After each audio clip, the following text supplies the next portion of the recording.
depan saya akan panggil Bang Jaya, karena memang saya manggil beliau seperti itu, Bang Jaya. Sama seperti saya manggil Bang Diki gitu.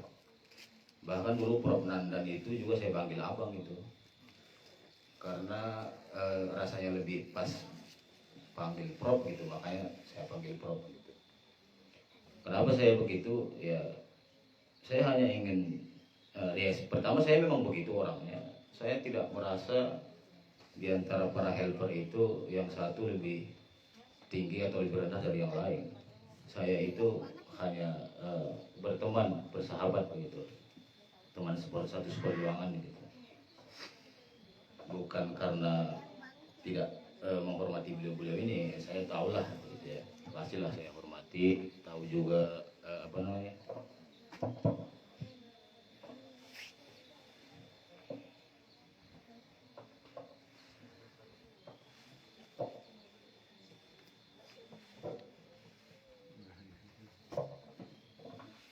Saya bukan tidak menghormati beliau-beliau ini begitu, jadi saya memang begitu orangnya begitu, dan bukan apa-apa. Nah, karena bahkan pun kalau kita mau jujur mengamati, bahkan kan Rasulullah itu menyebut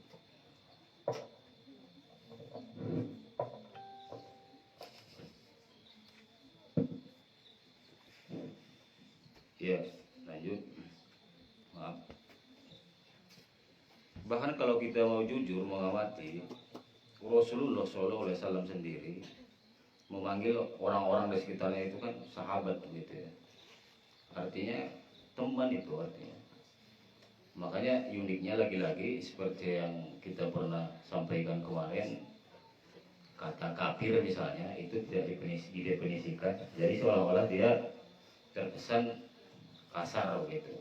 Kafir gitu, padahal kan kalau didefinisi, kalau diartikan, diterjemahkan artinya kan orang tertutup, orang ingkar kan gitu doang gitu.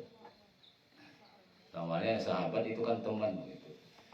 Wah, bahkan walaupun beliau sendiri adalah gurunya para sahabat, ayahnya para sahabat begitu. Ya, pesan apa yang jadi bagaimana isi pesan tersebut ya, mungkin sudah pada tahu lah ya. Tapi saya akan coba baca.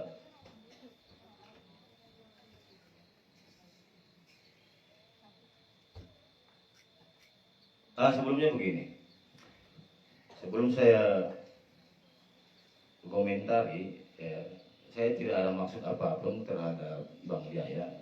Saya percayalah beliau orang yang dewasa, orang yang profesional juga, tidak mungkin akan tersinggung dengan apa-apa nanti yang akan saya katakan. Beliau pasti akan menerima, pun maksud saya bukan untuk menyinggung, melainkan sekedar berbagi pandangan, kan wajar-wajar saja gitu. Jadi insya Allah Bang Jaya pasti akan paham lah, dan tetap menganggap saya sebagai teman gitu. Jadi pesan yang beredar itu begini, pesan Dokter Jaya juga katanya kan, jangan ada yang merasa paling tahu tentang Brokosim, karena Brokosim itu masih menyimpan 82% hal-hal tentang beliau dan pengetahuan beliau, begitu katanya. Ada pesan juga yang cukup menohok untuk Pak DC dan gazanya gitu.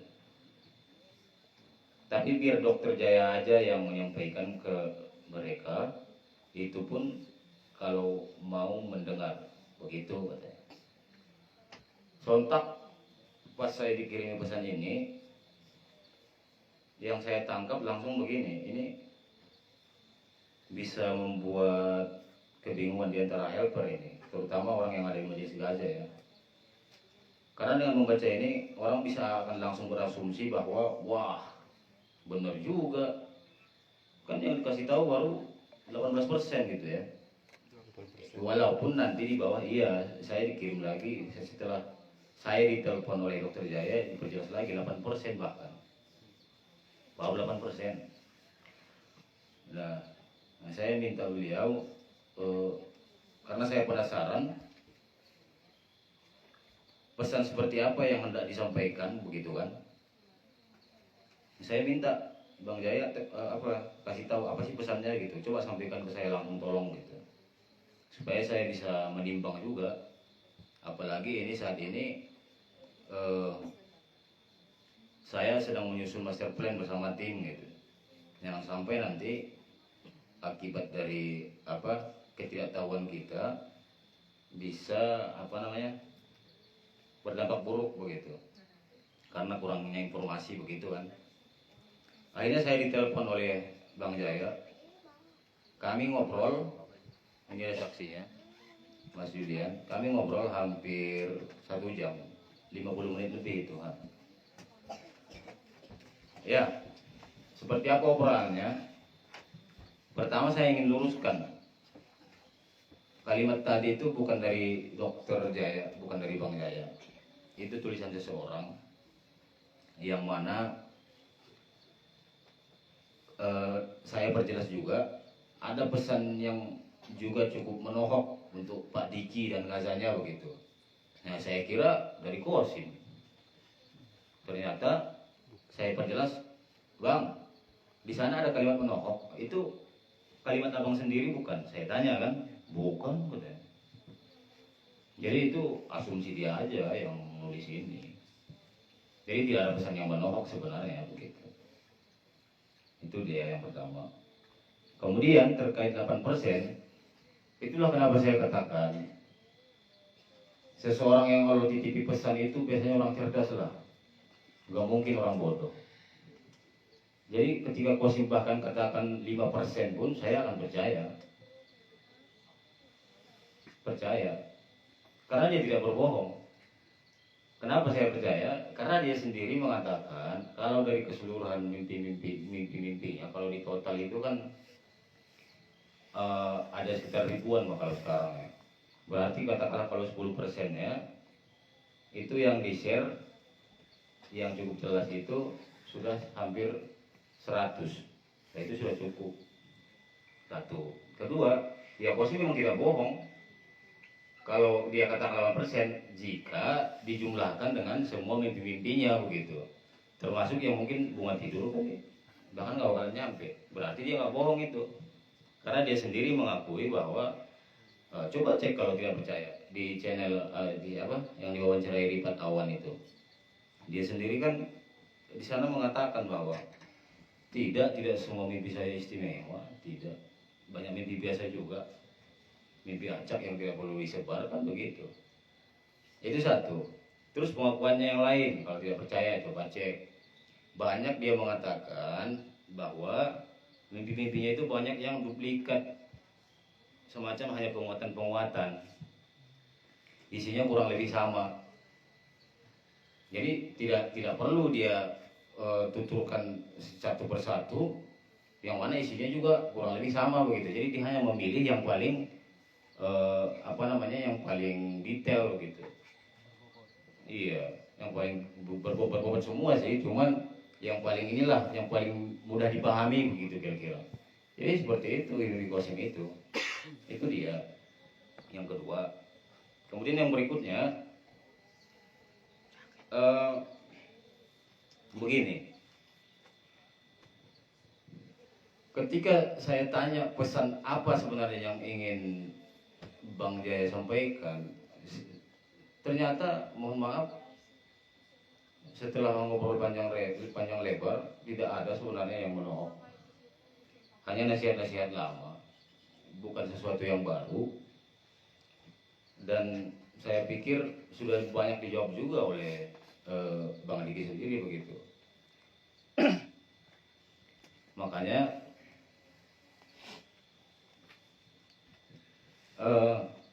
lagi pula kan begini,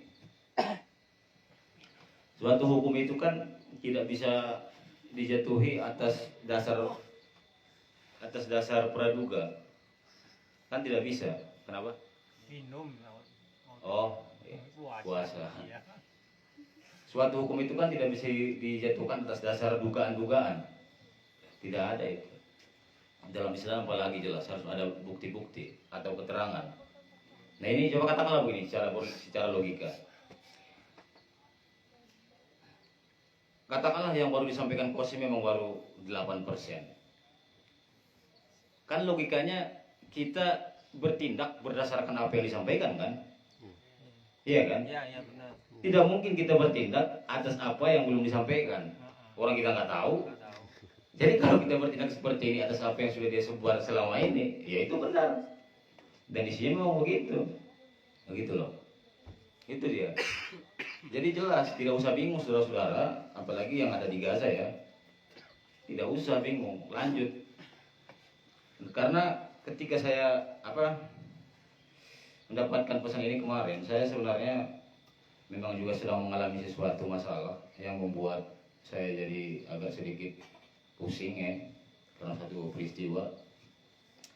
Ditambah lagi ya hal-hal apa namanya, saya mengenai ini juga sebenarnya masih agak ini di sini duduk nih. Tapi saya berusaha mengayuh pandangan saya tadi gitu terus. Jadi begini saudara-saudara,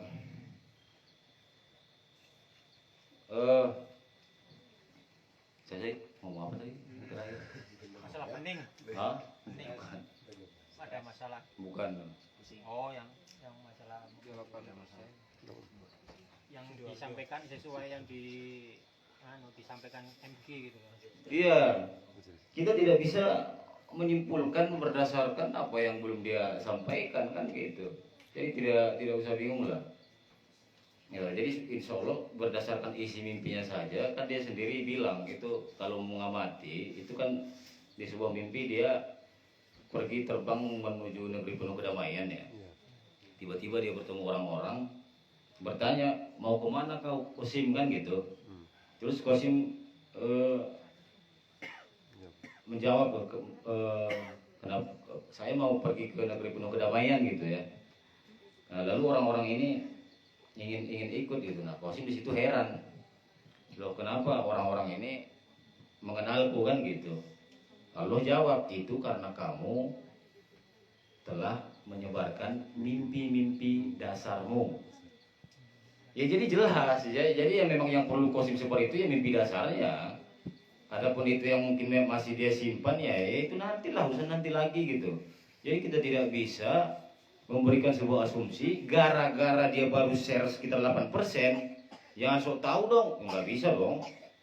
Yang ada itu kalau Anda itu profesional, yang dia share baru 8% nih, ayo kita perdebatkan yang 8% ini. Begitu, ayo kita diskusikan kan gitu harusnya. Jangan memperdebatkan sesuatu yang Kosim sendiri belum bagikan, begitu harusnya. Kan juga 23 tahun diturunkan. Nah, begitu Al-Quran sendiri bertahap kan gitu, berangsur-angsur gitu. Wajar. Jadi jangan buat kesimpulan seolah-olah bayangin, ini saya paham nih perbatin dari teks ini. Tahu nggak perbatinnya Bapak Ibu sekalian? Perbatinnya itu gini. Orang-orang itu baru dikasih tahu 8% udah sok tahu gitu. Ini loh yang terkenal ini provokator ini, mohon maaf. Wahai sahabat Gaza, siapapun dimanapun Anda berada, coba tolong renungkan ini gitu. Tidak usah terkecoh dengan hal seperti inilah. Tidak usah. Karena Dokter Jaya sendiri, Bang Jaya ini sudah konfirmasi langsung ke saya, bilang enggak, kata menahuknya bukan dari saya, bukan. Ya saya juga sudah sering coba sampaikan nasihat ke Bang Diki melalui Prof Nandan gitu ya. Ya, jadi saya anggap biasa aja lah ya. Saya sangat percaya walaupun beliau-beliau ini mungkin katakanlah pada hari ini belum bisa sepakat seutuhnya untuk suatu kebijakan tertentu, gerakan tertentu. Mereka ini kan orang-orang ini profesional lah, masih bisa menempatkan. Tidak seperti ya handphone yang mohon maaf masih ingusan gitu ya, dikit-dikit benci apa itu, berantem dengki gitu ya. Iya. Nah, saya melihat ini adalah buntut dari, mohon maaf, ini Dajjal nggak senang ini karena akan ada manuver yang akan insya Allah kita lakukan untuk menjemput takdir Kosim. Tidak senang, makanya dibuat hal seperti ini supaya orang gaduh, bimbang. Jangan bimbang Bapak sekalian, saudara-saudara sekalian. Jangan bimbang. Lanjutkan, insya Allah memang sudah seharusnya. Kemudian lanjut begini, banyak sebenarnya yang kami obrolkan. Salah satunya ini, saya bukan bermaksud apa-apa, Mohon nanti Bang Jaya juga maklumi apa yang saya katakan ini, karena kita juga sudah sedikit diskusi kemarin. Begini, Bang Jaya malah ditanya sama Kosim, bro gitu kira-kira ya, kira-kira dalam 3-4 bulan ke depan apa yang akan saya lakukan? Kosim nanya kan, dijawab oleh Bang Jaya sambil berpikir, mungkin kamu akan pulang ke Pakistan, kata beliau. Mungkin kamu akan pulang ke Pakistan gitu. Pertanyaan cerdas. Ya, Pertanyaan cerdas. cerdas banget Kosim. Iya. Memang saya langsung paham itu arahnya kemana, tapi nggak tahu Bang Jaya paham atau enggak itu. Iya. Akhirnya Kosim ya tersenyum dan bilang, tahu apa coba? Tapi kan saya belum ketemu Menteri Agama. Hah? Bagi yang paham nih, coba. Ya saya bilang, Masya Allah, Alhamdulillah. Justru itulah yang sedang kami usahakan. Itulah tujuan kami. Kenapa malah disuruh pulang, Bang? Maaf, Bang. Bahkan mohon maaf, saya buka di sini. Satu, kami tahu insya Allah Kosim bahkan akan ketemu dengan Pak Prabowo. Di mimpi Kosim sendiri. Dari mana saya tahu? Saya punya mata-mata sendiri di situ. Saya tahu itu. Diperkuat lagi oleh mimpi helper-helper yang lain. Mau bagaimana gitu? Jadi mohon maaf Bang Jaya inilah begini. Sebenarnya jangan Bang Diki yang jawab yang ini, harusnya orang lain. Saya misalnya. Karena saya bukan orang Gaza gitu. Makanya saya nggak terikat sama kegiatan saudara-saudara di sini kan. Les misalnya. Ya, jadi begitu. Saya tidak terikat oleh peraturan manapun gitu. Saya tanya yang itu nanti ya. Ya. Jadi begitu. Nah, Bang Jaya selalu berangkat dari yang tadi 8%. Ya, ini kita jadi kayak ini ya, bicara elektoral ya. Elektabilitas. Bagus Bang, naik level bicaranya. Kita jadi kayak bicara apa? Elektabilitas ini. Begini. Naik level. Berangkat dari yang 8% tadi, mohon maaf, Bang Jaya memberikan sebuah pesan dari yang 8% tadi yang dia tangkap begini, untuk itu marilah kita fokus mimpi Kosim saja gitu loh. Nah saya bilang nih, saya tanya beliau, Bang, kalau begitu saya mau tanya pendapat abang nih. Ini kan kami lagi susun master plan ya. Yang mana isinya adalah kumpulan mimpi-mimpi Kosim dan mimpi orang dari seluruh dunia. Bahkan bukan cuma helper, tapi juga muslim saya bilang. Dan semua saling mendukung satu sama lain, memperkuat mimpi Kosim. Itu saya ulangi, memperkuat mimpi Kosim. Memperkuat. Ya. Sampai 3 kali. Ya, jadi bagaimana itu? Jadi nanti digambarkan, ya, kita sajikan ke pemerintah bahwa semua peristiwa bencana dan peristiwa-peristiwa masa depan yang akan terjadi ini sudah dimimpikan oleh banyak orang, termasuk Kosim, yang mana ujungnya solusinya insya Allah ada dari mimpi Kosim. Jadi nanti yang dicari pemerintah itu Kosim, bukan orang-orang lain.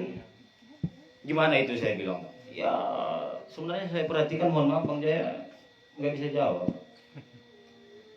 Sebenarnya bagi beliau masuk akal, cuman mungkin mohon maaf ya kalau mungkin Bang Jaya juga sudah mulai sedikit terpengaruh lah dengan beberapa yang di sana itu. Terpengaruh saya, mohon maaf. Masih hijau. Iya, nah makanya saya tanya, makanya saya bertanya-tanya juga, ini Bang Jaya lihat nggak ceramah apa kajian-kajian saya gitu? Jangan-jangan nggak lihat, saya pikir padahal saya sudah banyak jawab kan. Nah, ya semoga ini ditonton lah ini ada yang nyampaikan. Nah, berikutnya apalagi ya? Iya, lagi-lagi dikatakan fokuslah pada mimpi Qasim begitu ya, boleh-boleh saja katanya master plan itu, tapi sebenarnya jangan dikaitkan dengan mimpi Qasim itu ya, bagaimana tidak dikaitkan. Orang di Al-Quran yang diabadikan mimpi sendiri, mimpi orangnya non muslim, Fir'aun itu ya, gimana nggak terkait gitu, padahal dia saling mendukung gitu, itu dia. Nah justru begini saudara sekalian, tolong dicerna. Ini memang sudah dari kemarin sudah yang saya sampaikan. Ketika saya ditunjukkan video-video para peramal oleh Mas Julian dan para indigo tentang bencana-bencana yang akan terjadi, tahu nggak apa yang saya pikirkan? Bahaya. Tahu bahayanya di mana? Kenapa? Selaras dengan mimpi kau. Takutnya nanti ketika bencana tiba, Orang orang malah percaya pada peramal, bukan mubasyiron. Kita harus sadar itu. Iya benar. Arahnya ke situ. Jadi mulai dari sekarang, wahai saudara sekalian, ayo lebih semangat, peringatkan tentang bencana. Insya Allah ini udah selesai, alhamdulillah. Master plan-nya tinggal dianalisa oleh Bang Diki ini, udah selesai disusun. Makanya nanti semangat, tolong semangat ini gempur. Jangan sampai kan secara logika begini. Pertama saya mau katakan nih kepada para teman-teman yang indigo, mohon maaf, saya tidak bermaksud untuk merendahkan Anda di sini atau menafikan apa yang bisa Anda lihat, tidak. Saya cuma ingin katakan dari sisi begini, saudara-saudara, para indigo sekalian yang saya hormati. Itu kan mimpi Anda itu kan sebuah gambaran peristiwa yang akan terjadi. Anggaplah benar. Dan kata para peramal, anggaplah benar. Tapi kan di sana tidak ada solusi. Apa solusinya? Beda dengan mubasyirat, sesuatu yang datangnya langsung dari Allah. Ada solusi. Anak buah dajjal curi informasi gak nyebarin. Dan benar. Mohon maaf kalau khusus peramal bahkan ya kita tahu setan kan bisa curi-curi informasi itu. Anak buahnya itu. Nah ini makanya hati-hati. Ini begini, kita harus sadar ini. Sudah para mulai diwawancarain loh orang-orang kayak gini. Lebih percaya begitu. Lebih percaya begitu ketimbang mubasyirat, sesuatu yang datangnya langsung dari Allah. Bayangin itu. Ini luar biasa, ini tolong dicatat ini. Jadi harus semangat ini menyebarkan peringatan-peringatan khususnya mimpi Qasim tentang bencana yang akan terjadi gitu. Dan saya sudah tahu lah, dikaitkan lagi dengan yang 8% tadi, elektabilitas. Saya kaitkan lagi, Qasim itu sering bilang dari dulu, saya punya banyak mimpi tentang apa? Hal-hal yang menurut saya tidak pantas untuk disebutkan karena begitu mengerikan. Banyak. Nah ini, saya sangat berharap Qasim itu sekarang ada di sini, nggak usah lama-lama, sehari 2 hari aja. Saya pengen korek sesuatu. Saya pengen korek sesuatu terkait ini. Jangan sampai seperti yang sebelum-sebelumnya, katakanlah seperti fenomena corona kemarin, masa Qasim muncul dengan mengatakan sebenarnya setelah corona ya, ini saya kritik nih Qasim, ini nggak gelarian Qasim. Lalai Qasim itu, mohon maaf, saya berani. Ayo siapa yang mau adu argumen tentang itu? Banyak kan di mimpinya sendiri, lalai dia. Bayangin, corona sudah terjadi, ya, tiba-tiba Qasim katakan, sebenarnya saya ada mimpi tentang binatang yang dilepaskan yang tidak saya bagikan katanya. Kan lucu, kan tidak lucu. Saya percaya, tapi saya nggak akan mau share lah. Kenapa? Takutnya orang bilang, ya lu cuma ngikut-ngikut, kejadian dulu baru lu share. Bisa aja kan lu ngarang-ngarang kan? Ya gitu. Kita nggak mau itu. Nah Qasim sekarang harusnya sadar. Harus sudah, ini kan sudah mulai bencana-bencana nih. Jangan sampai nanti kejadian baru dia cerita, orang nggak akan percaya. Ini buktinya Qasim lalai banget ini. Ayo dong grup sebelah, korek. Jangan manut-manut sama Qasim. Berarti menang lagi anak buah dajjalnya. Iya. Dan mohon maaf, Bang Jaya malah berpendapat kita nggak usah ngurus-ngurusin masalah takdir lah, itu Allah yang atur gitu. Astagfirullah. Mohon maaf Bang, itu saya sangat mau gimana gitu. Takutnya kalau saya banyak jawab di situ, takutnya kita berdebat. Saya masih sayang lah sama Bang Jaya gitu, masih hormat gitu ya. Anggap sahabat gitu. Bayangin, beginilah saudara-saudara sekalian. Kalau takdir itu tidak perlu dijemput, maka hilanglah keutamaan beramal. Percaya nggak? Ikut. Hah? Lah iya. Maka hilanglah hadis-hadis motivasi. Keutamaan amal. Keutamaan amal. Fadilat. Fadilah amal. Hilang itu. Maka hilanglah pahala dan dosa, bahkan kata Syekh Ali bin Abi Thalib. Coba. Iman dan amal berarti. Iya, hilang. Nah, iya, saya percaya bahwa memang ada takdir tertentu yang mana emang bagaimanapun nggak bisa kita rubah. Benar.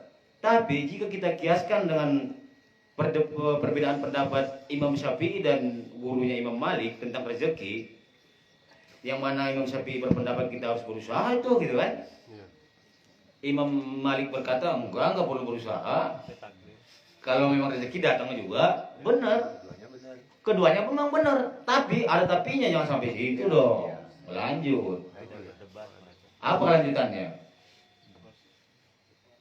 Tangan di atas lebih baik daripada tangan di bawah. Kan Imam Syafi'i yang ngasih itu jadinya korma. Ya. Siapa yang lebih baik? Yang ngasih kan? Berarti Anda dapat 2 pahala, keutamaan Anda tadi berusaha, kan gitu. Jadi nggak benar itu, masa nunggu. Bahkan Bang Jaya sempat mengatakan itu Qasim ada mimpi tuh, mimpi baru. Dia kayak mau menyalakan sebuah sumur, dia sumur minyak atau apa, tek tek tek tek tek apa, bunyi apa, batu bata, digosok apa, biar terbakar gitu, memercikan api ya, nggak nyala nyala, sampai sekali 2 kali atau berapa kali itu saya lupa. Akhirnya Rasulullah datang. Kata Bang Jaya nih, dipantik sama Rasulullah tuh, sumur nyala, langsung naik apinya setinggi langit. Tinggi Qasim. Apa yang ditangkap? Ya makanya ini sudah diambil alih oleh Rasulullah gitu. Nah sekarang saya tanya, mohon maaf sekali lagi, saya ini bukan tipikal orang yang mau menerima sesuatu itu kalau nggak masuk akal. Nggak mau. Gini, saya percaya mimpi itu, percaya. Tapi bukan berarti kita duduk diam dan menganggap ini sudah selesai. Karena Bang Jaya menganggap penyebaran mimpi ini udahlah. Nggak perlulah bro sampai ketemu Menteri Agama atau beliau. Wah, saya pikir cukup orang-orang mungkin barisan keduanya ya sudah tahu, itu sudah cukup lah. Dan sekarang kan sudah tersebar, udahlah, udah terkenal kok di Indonesia, Malaysia, Bangladesh. Kata saya belum. Siapa bilang? Untuk berargumen seperti itu harus ada lembaga surveinya barangkali supaya bisa terukur dengan benar elektabilitas ini. Pakai lembaga survei lagi. Iya. Coba kita bukti, coba lihat di sosmed. Enggak kok. Dan walaupun katakanlah memang terkenal, apa iya kita biarkan dengan terkenal yang seperti sekarang ini terkenal dengan negatifnya? Enggak mungkin dong. Ya. Kita nggak akan biarkan itu, insya Allah. Bang Jaya, nggak akan kita biarkan. Enggak. Kita akan berusaha lah. Kita mau cari pahala juga ya Bang ya. Seperti itu. Iya, jadi Rasulullah menyalakan memantik api untuk sumur tadi, sumur minyak. Apa itu berarti kita harus diam dan biarkan Rasulullah yang bekerja? Bagaimana cara Rasulullah bekerja? Hah? Beliau kan sudah tidak ada. Kita lanjutin. Lah iya, artinya walaupun seperti itu, tapi kan harus melalui perintah orang juga. Lagi begini, katakanlah Rasulullah yang dimaksud mematikan api itu, Rasulullah bakal datang ke mimpi orang-orang, ya. Tapi kan akhirnya orang yang dikasih mimpi ini juga akan ngomong juga. Artinya harus dibicarakan gitu loh. Paham tidak maksudnya? Ya iya, artinya kita akan terus bergerak, menyuarakan, menyebarkan gitu loh. Tidak bisa kita terlalu mentah-mentah seperti itu Bang. Kalau mau tolong kirim mimpinya akan kita takwil, walaupun abang nggak suka ditakwil. Nggak mungkin nggak kita takwil. Sama seperti yang sudah sering dikatakan Bang Diki. Kalau tidak ditakwil mimpi itu, bagaimana bisa kita tahu apa isinya? Bagaimana bisa? Kan nggak lucu. Masa Qasim terbang kayak Superman, mengantarkan bumi kembali pada porosnya? Lucu banget. Pertama, kejanggalannya, kok bumi bulat? Mohon maaf, saya orang yang nggak percaya bumi bulat. Hah? Kembali ke porosnya katanya. Di mimpi Qasim. Ternyata apa isinya Bang Jaya?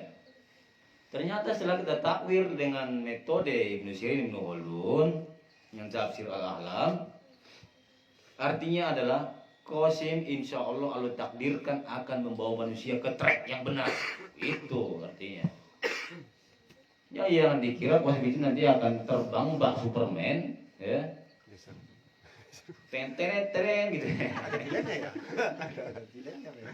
Ya, tenteret gitu. Wah, bumi kembali pada porosnya. Itu lucu banget itu. Makanya orang nggak percaya mimpi Qasim karena nggak ditakwil, itu salah satunya. Banyak dulu sering saya diserang sama Indonesia dulu waktu masih dulu awal-awal. Wah kayak Superman gitu.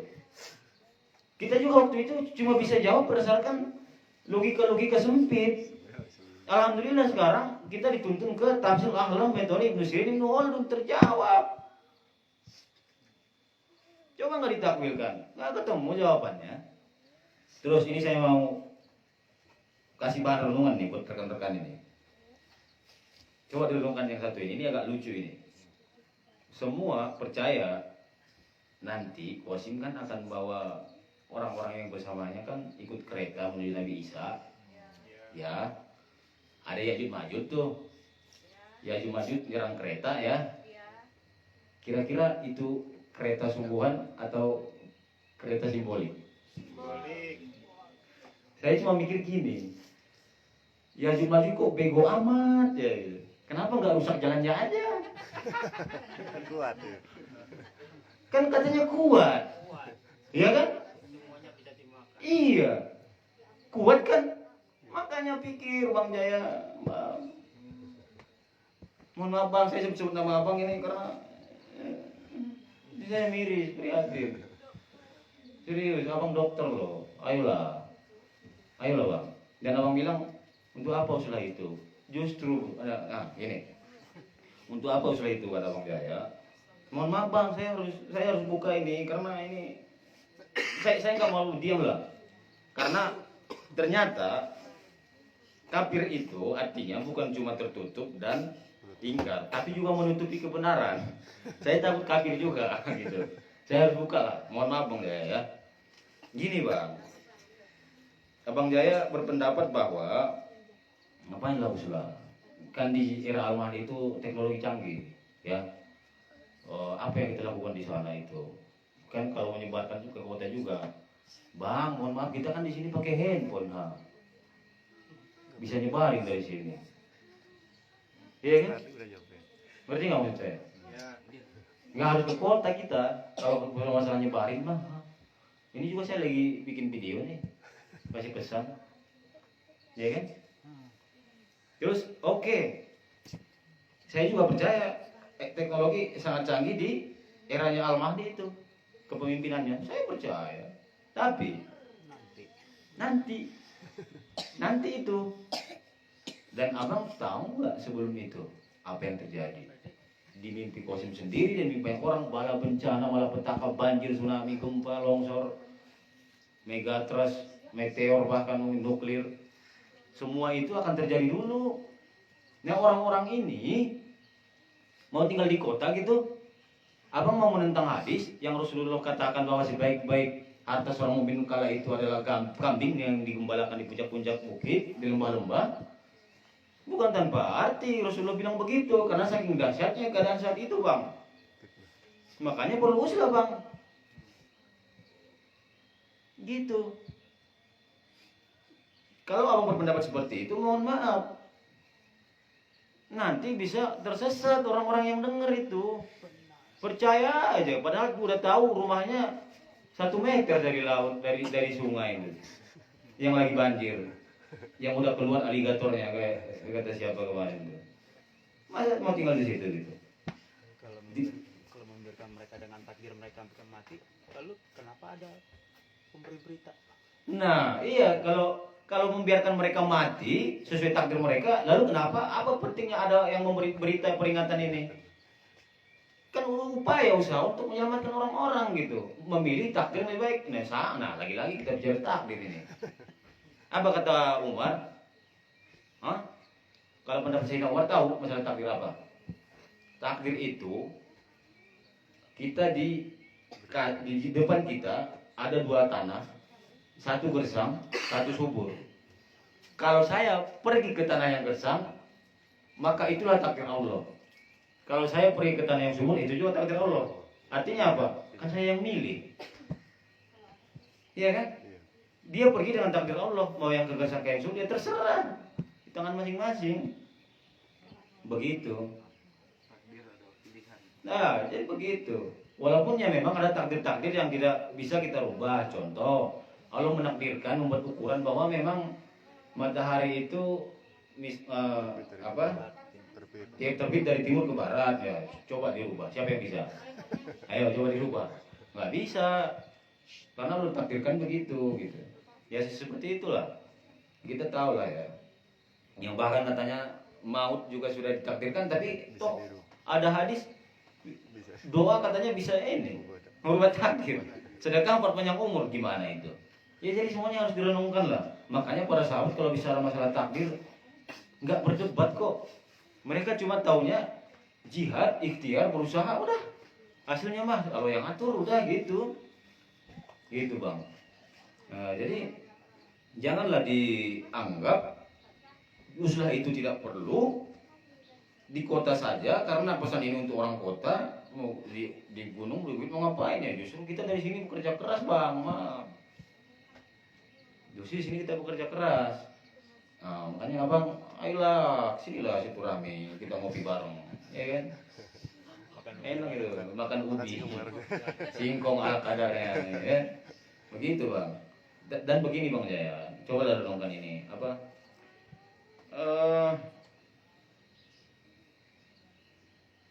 Ad-duhon, ya. Ad-duhon itu dikomentari oleh Imam Ibnu Katsir. Orang mukmin yang terkena itu kacanya cuma semacam pilek ya, flu gitu.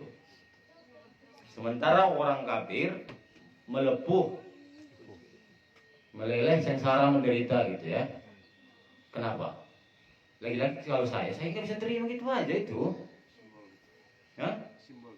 Saya bilang benar, tapi ada alasannya kenapa begitu. Alasannya adalah karena tadi kafir dan percaya, terbuka dan tertutup.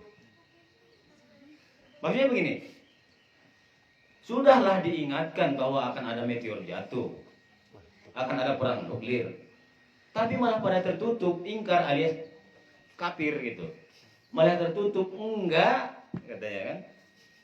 Terjadi, dia masih di situ, kena radiasinya enggak, kena asapnya enggak, wajar enggak dia sesak napas.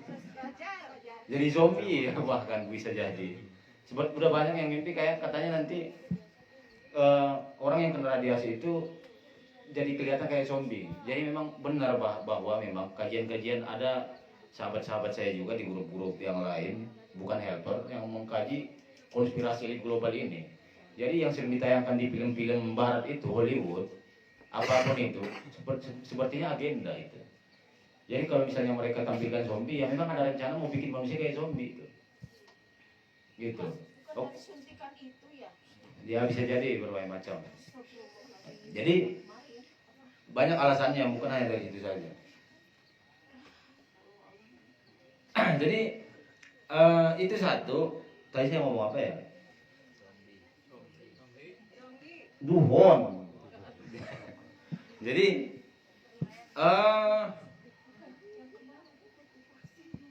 itu tadi dia kan masih di situ. Bagi yang tertutup, ingkar, nggak mau dengar.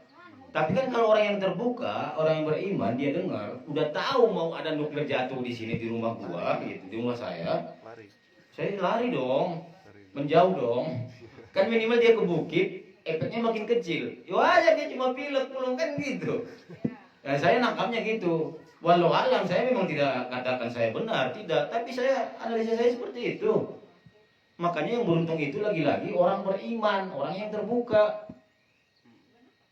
Orang yang tertutup, orang yang ingkar, pasti merugi karena sombong. Makanya sombong itu adalah menolak kebenaran dan meremehkan orang lain.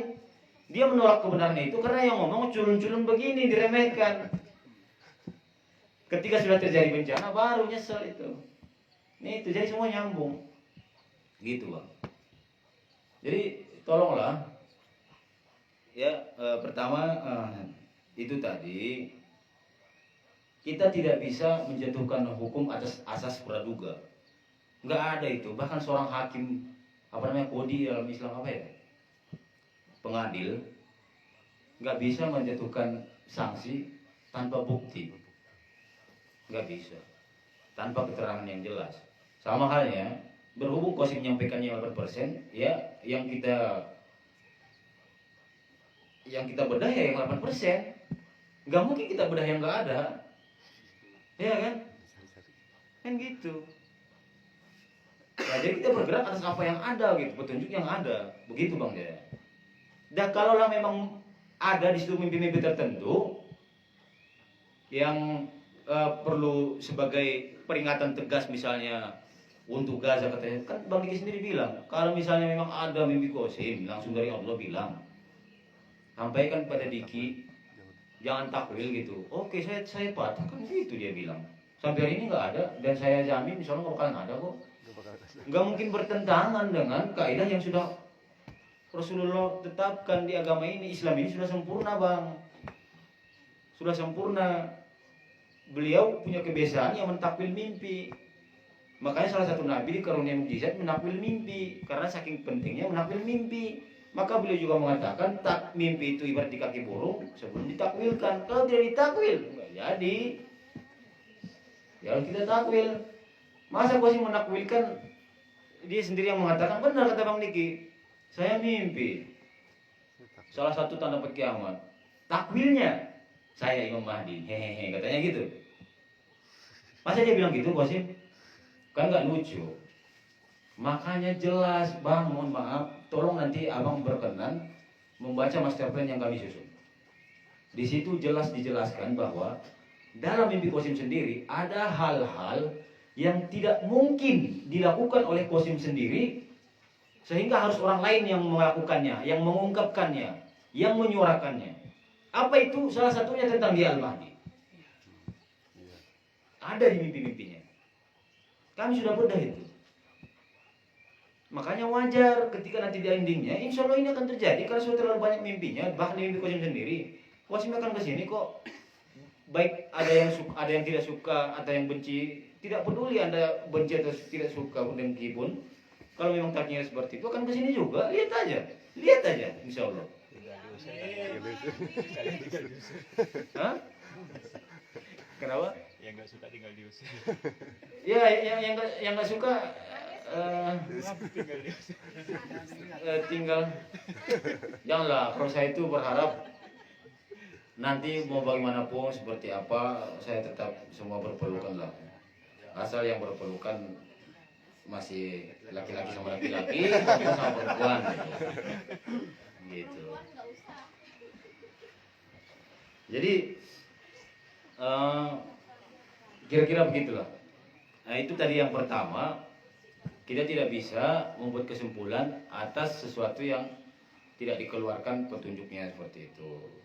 Dan lagi pula kan makanya bang, Rasulullah itu mewasiatkan 2 perkara supaya kita tidak tersesat selama-lamanya. Itu pegang teguh Quran hadis, bukan pegang teguh mimpi.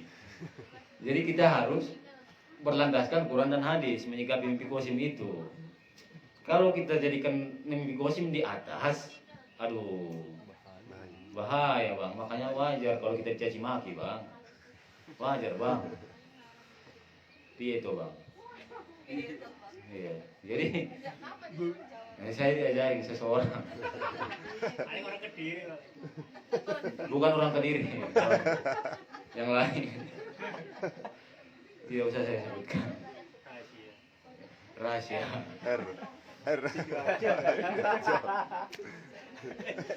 Jadi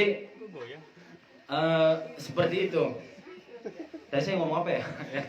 Dengan buyar semua. Buyar. Piye to iki? Apa tadi? Pegang kan?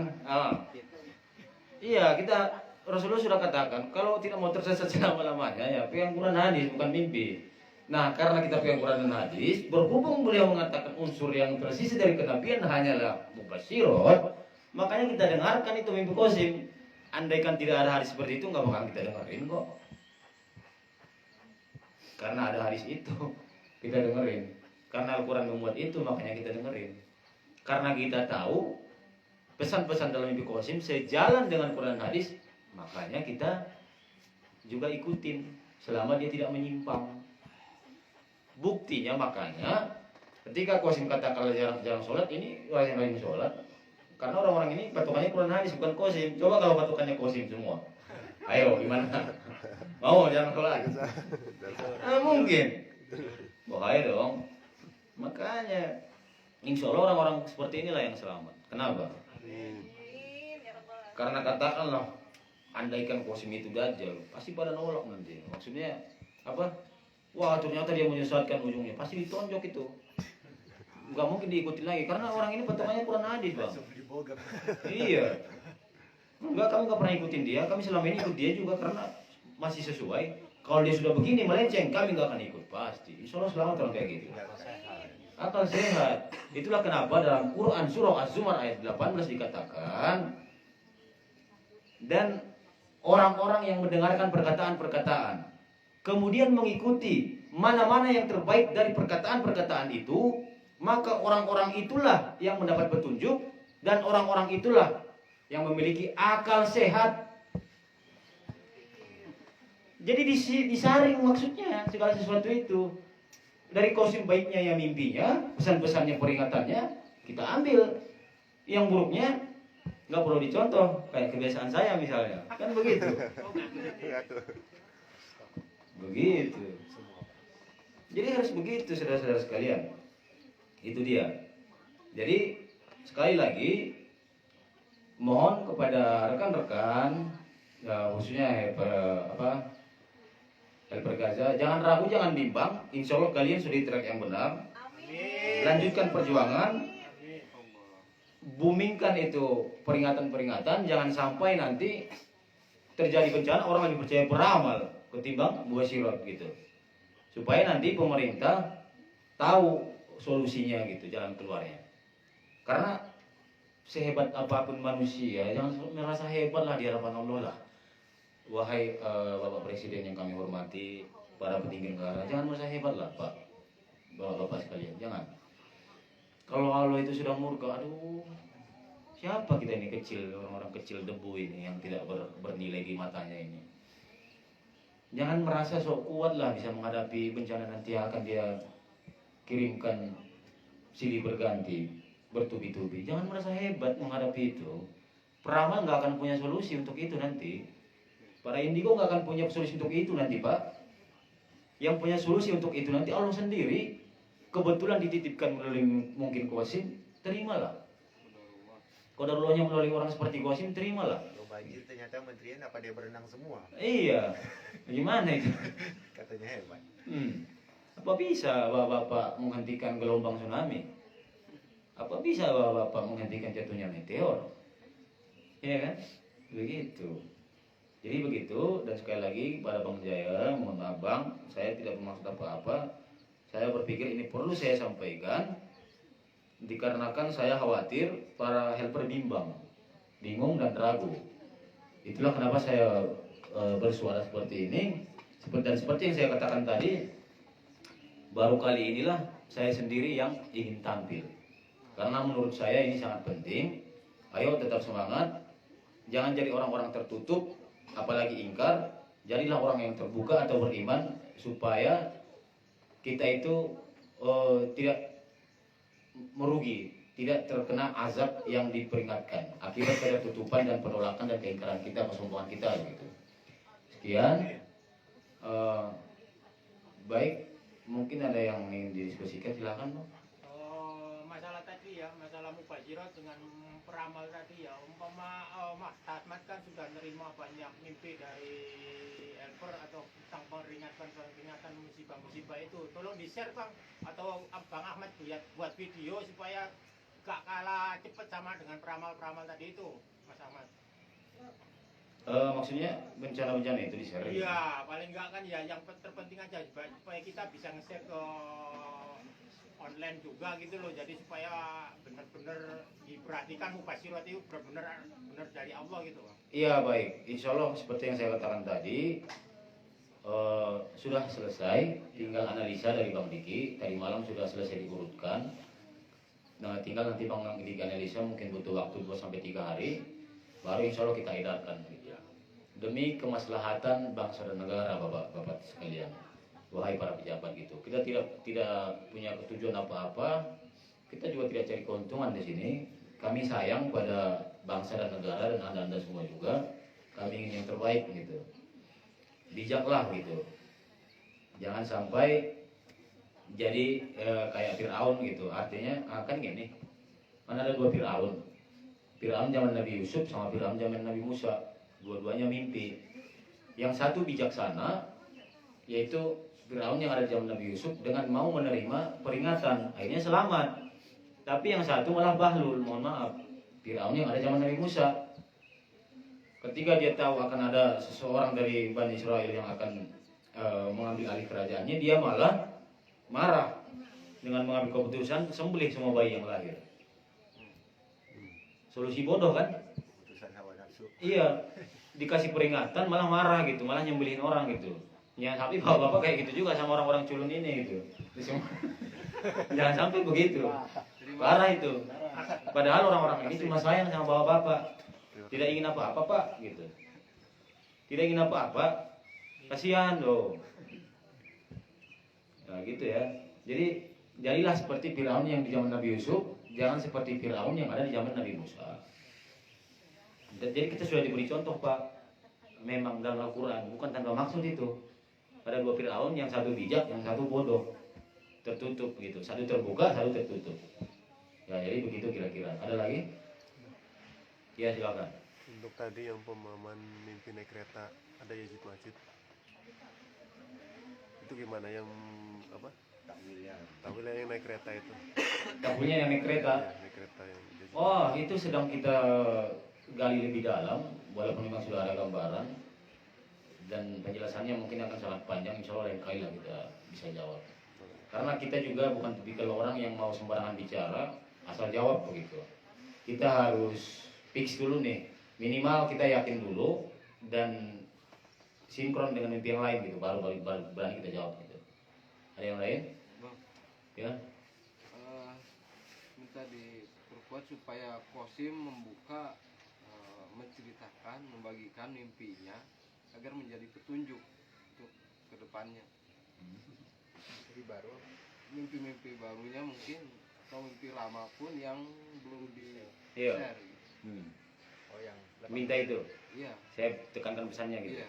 Ya sekali lagi, ya tolonglah rekan-rekan di grup sana, berhubung anda yang sedang dekat dengan Qasim, ini permintaan teman-teman di sini. Baik kok teman-teman ini, sayang pada kalian yang di situ. Sayang kan? Sayang, ya. betul ya. Sayang sama kalian yang grup yang di sana. Cuma kalian saya yang tidak merasakan kasih sayang mereka begitu.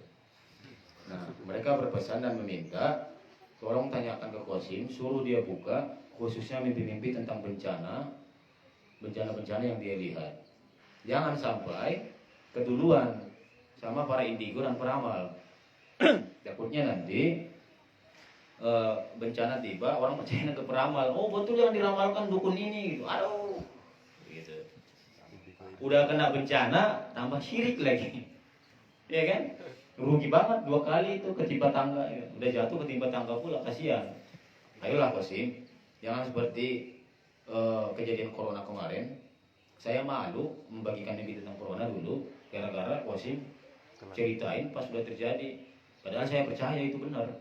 Ini nih, mau bilang ya, dari salah satu hacker yang bermimpi, yang memperhatikan, ada salah satu kan kemarin dari Profesor Nandan ya, beliau nggak merespon beliau supaya menghubungi Pak Diki. Tapi ada salah satu helper, dia itu bisa membuka pikiran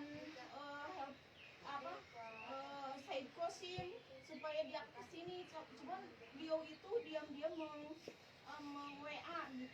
tapi salah satu itu cuman handphonenya itu kan nggak bisa ke siapa aja, maksudnya nggak boleh di share ke siapa aja. Handphone OSIM-nya itu nggak bebas. Gimana itu? Padahal siapa aja kan boleh. Yang diterima atau enggaknya ya terserah Allah gitu yang menentukan. Gimana itu? Maksudnya ada yang menghalang-halangi gitu. Bukan halang-halangi, ya OSIM-nya kan nggak boleh nomor handphonenya dikasih helper siapa aja gitu. Ya, Katanya begitu. dari Kosim sendiri. Iya, nggak boleh. Oh. Jadi gimana kalau misalnya orang itu pun ada keterkaitan sama mimpi itu, tapi nggak bisa nemuin handphonenya itu. Oh iya. Handphonenya itu, jadi susah kan disambungin. Iya, terkait hal itu ya mungkin kita bisa upayakan apa solusi. Itu pertanyaan yang sangat berat saya pikir. Itu nggak boleh. Misalnya yang punya nomor handphone kan nggak boleh. Kalau seorang handphone udah punya nomor handphonenya, nggak boleh dibagi sama orang lain. Sedangkan orang lain itu helpernya juga. Gimana tuh? Ya memang Kosim memang gitu orangnya. Kalau menurut saya itu hak Kosim. Ya Kosim memang cuman. Yang ingin mendapat informasi dari Kosim harus lebih sabar dan dirayu lagi. Dirayunya gimana handphone yang nggak ada? Ya kita maju. Merayu ke Allah aja ya. Ya. Ya rayu kalau aja lah. Merayu ke Allah yang punya Kosim. Iya. Kita ini kan sorry tauladan kita kan Rasulullah dan para sahabat. Ya. Para sahabat itu dulu, pada sahabatnya Rasulullah itu kalau mendapat informasi dari Rasulullah, mereka membukanya kepada yang lain. Pada saat ini sahabatnya Qasim siap kalau ada informasi baru dari Qasim mereka menutupinya. Iya. Makanya kan lucu benar yang dibilang Bang Arif barusan. Harusnya kita itu bersuri tauladan ke Rasulullah dan para sahabat. Ketika dapat informasi hadis dari Rasulullah, para sahabat itu kan berbagi, saling bagi petunjuk. Iya kan, bersubar. Nah ini sahabatnya malah dipegang sendiri, dimakan sendiri. Kalau tadi menutupi apa namanya? Menutupi itu. Nah, menutupi benar apa namanya? Hah? Kenapa? Kenapa saya nggak berani? Kafir. Tertutup kan? Ingkar kafir. Saya berani. Kan gak ada yang jelek. Memang Anda tertutup kan, memang kafir kan?